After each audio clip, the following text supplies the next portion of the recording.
There's a photograph. You won't find it easily. It's not splashed across tabloids. It's not trending.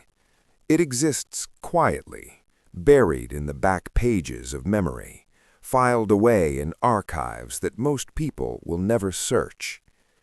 In it, a woman smiles. She's wearing a white Panama hat. The Mediterranean sun catches her face. Around her, other faces, names you might recognize now.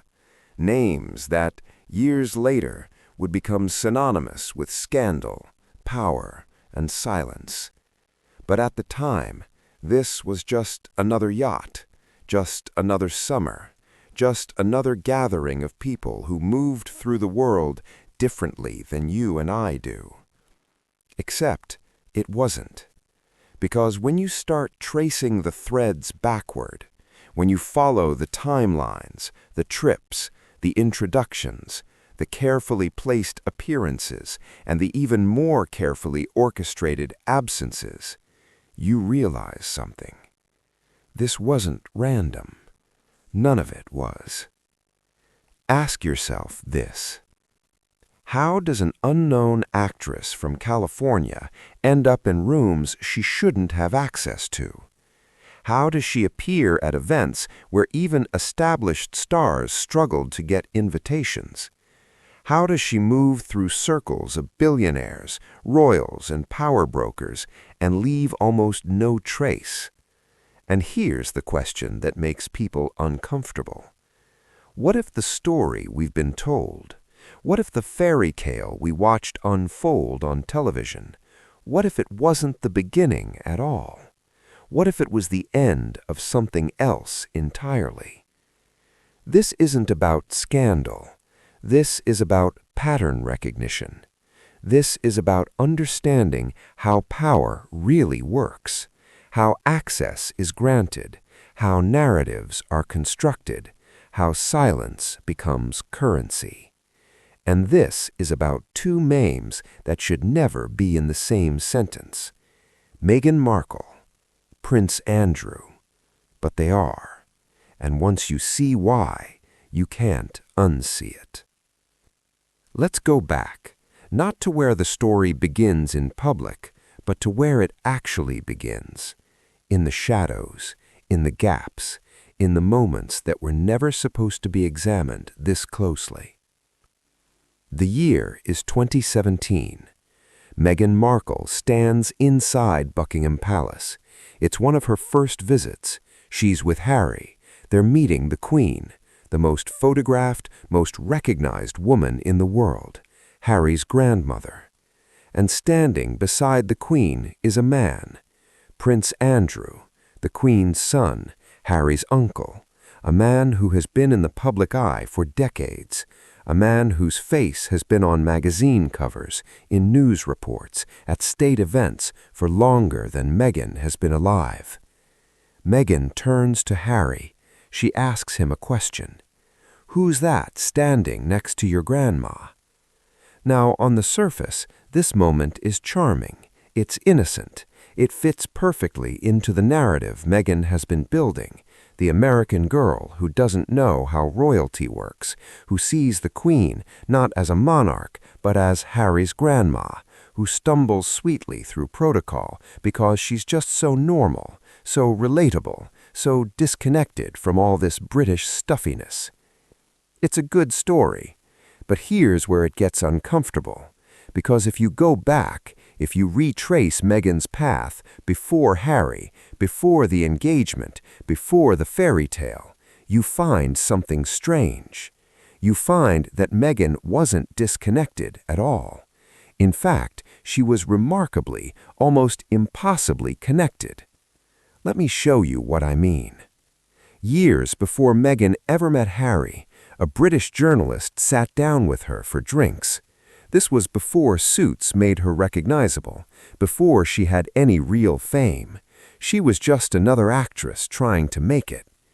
But what struck this journalist wasn't her lack of fame, it was her focus. She wanted press coverage. She wanted to be known in Britain specifically, not Hollywood, not New York, Britain. She talked strategy. She talked about her divorce. She dropped names. She mentioned dating Ashley Cole, the football star. And when the journalist mentioned messy rumors about Cole's divorce, her face changed. Not upset, not offended, almost caught, as if she'd played a card she didn't mean to show. This is important, because even then, years before the palace, years before Harry, before the fairy tale, Meghan was already testing doors, already seeing which handles would turn, already thinking about access. And here's what no one talks about. Access doesn't just happen. You don't stumble into the rooms where power lives. You don't accidentally end up on yachts in the Mediterranean with billionaires. You don't randomly get flown business class to Hong Kong when you're a supporting actress on a cable legal drama. Someone brings you. Someone opens the door. Someone decides you're worth investing in. So the question becomes, who was opening doors for Meghan Markle, and why? Let's talk about a name most people have never heard. Ewan Elash, or Ian, depending on the source. Billionaire, global traveler, a man with ties so deep into elite circles that his name barely surfaces in public, but insiders know it well. And here's the part that matters. Ian Elash was closely tied to Prince Andrew. According to multiple reports, he was the one who introduced Andrew to certain trips, certain circles, certain people.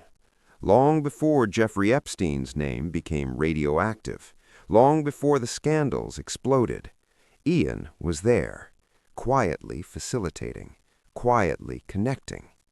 Now let's talk about Meghan's college years. She attended Northwestern. She was in a sorority. On paper, it looks like a typical college experience. But her sorority sisters remember something strange. Meghan would disappear. Not for a weekend, for weeks. And when she came back, she had stories, wild stories. Stories about yacht trips in the Mediterranean, about lavish weekends, about rubbing shoulders with billionaires and royals. At the time, her friends thought she was exaggerating, maybe even making it up. But one name kept appearing in the background of these stories, Ian.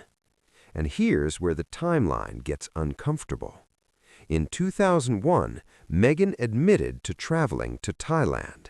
That same year, Prince Andrew made trips to Thailand, trips that would later be scrutinized, trips that raised questions.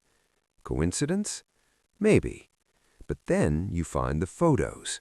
Meghan on a yacht, Mediterranean, white Panama hat. And sitting near her, Karina Shuliak, Jeffrey Epstein's girlfriend at the time. Epstein himself reportedly nearby. And according to some accounts, Prince Andrew may have been part of that route during overlapping periods. Again, no smoking gun, no headline, no press photo, just presence. Just proximity, just a pattern of being in the right place at the right time with the right people, over and over and over again. Here's something strange. In 2015, Meghan Markle attended the grand opening of Soho House in Istanbul. It was a massive event, packed with elites, Hollywood stars, royalty. The Daily Mail ran a photo from the event. Eddie Redmayne was in it, other celebrities, a whole group. And in that photo, Meghan Markle. But here's the kicker. The Mail listed every single person in the photo by name, except Meghan. She was literally invisible to the press. Now ask yourself this. Why would a working actress, someone actively trying to build her career and public profile, be at one of the most exclusive events of the year and not be named, not even mentioned? It's as if someone wanted her there, but didn't want her seen. And that same weekend, Prince Charles was in Turkey. Prince Harry was in Turkey. The overlap is notable. But here's what's even more telling. The man behind Soho House was Ron Burkle, billionaire, politically connected, deep ties to elite circles. And according to reports, Burkle personally flew Meghan to Jamaica for a wedding. Not commercial, private jet. Why? That wedding in Jamaica is important. Harry attended, but he flew economy. Meghan flown privately by Burkle. Also on the guest list, Princess Eugenie, Fergie, Prince Andrew. But if you search for photos from that wedding, you won't find Andrew, you won't find Fergie, you won't find Eugenie. They were there, but they were kept out of the public record. Deliberately. This is the moment you have to ask yourself something uncomfortable. What does it mean when someone is constantly present but never visible? What does it mean when someone moves through the highest circles of power, wealth, and influence, but leaves almost no trace? Is that luck? Is that coincidence? Or is that strategy? Meghan is on Suits. She's not the lead. She's not even second billing. She plays a paralegal who gets a few lines per episode. But somehow, she's flown business class to Hong Kong. She's treated like a star. She does interviews. She mingles with high-level media personalities. And then she sits down for an interview with Diva Universal. In that interview, she says something interesting. She mentions that royalty was around. Not royalty in general, not the royal family. Specifically, she references Prince Andrew.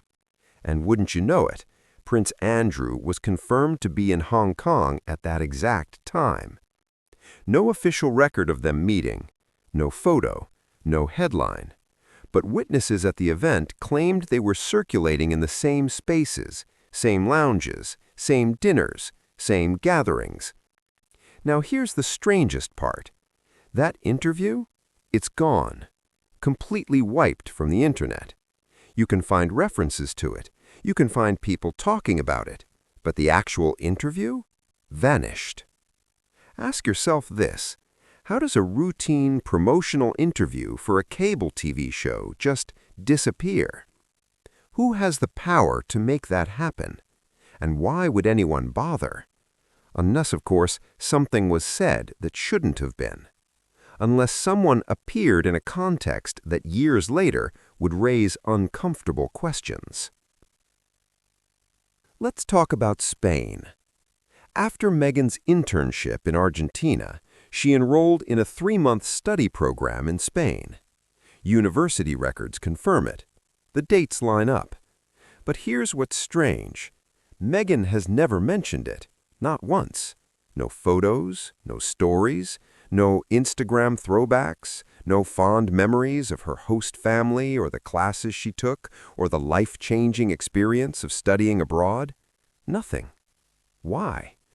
Most people love talking about their study abroad experiences. It's a formative time. It's adventure. It's growth. But Meghan's 3 months in Spain? Silence. Except her sorority friends remember something. They remember Meghan disappearing during that time.